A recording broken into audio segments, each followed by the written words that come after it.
I'm representing two of the individuals who were rounded up on the 11th, and Monday morning I have a hearing in Boston, and that will just be a bond hearing.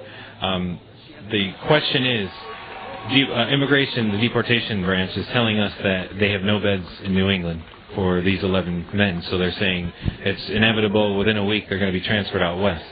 So what we did is we filed emergency papers requesting this hearing. The Yale Law Student Immigration Clinic is also going to be doing this up in Boston. I believe they're going to be Tuesday or Wednesday. But it's an emergency, really it's just an emergency measure to try to also transfer the venue back here to Hartford, because they were picked up on a Tuesday in the morning by an unmarked van, and a lot of the details are sketchy, but they were taken right to Hartford.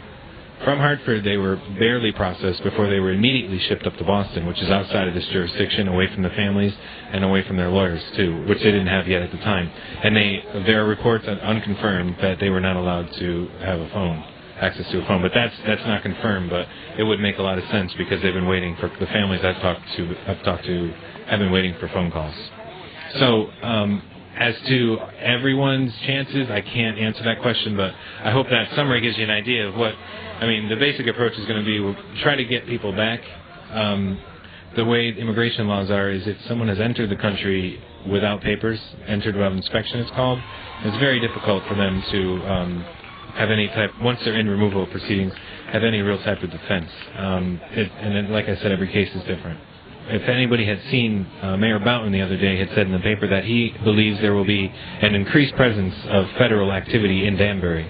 I think one of the most effective things, at least as far as on my end, is to just educate people, to let them know that the Constitution doesn't say citizens have rights. It says persons. It's the rights of persons. You have Fourth Amendment, Fifth Amendment right, First Amendment right to free speech.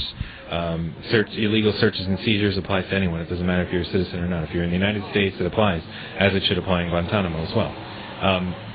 If people even if there's day laborers in Waterbury, around the country, our focus is Connecticut, but at least if they know if they're interviewed by immigration without an attorney, they should know they have the right to remain silent.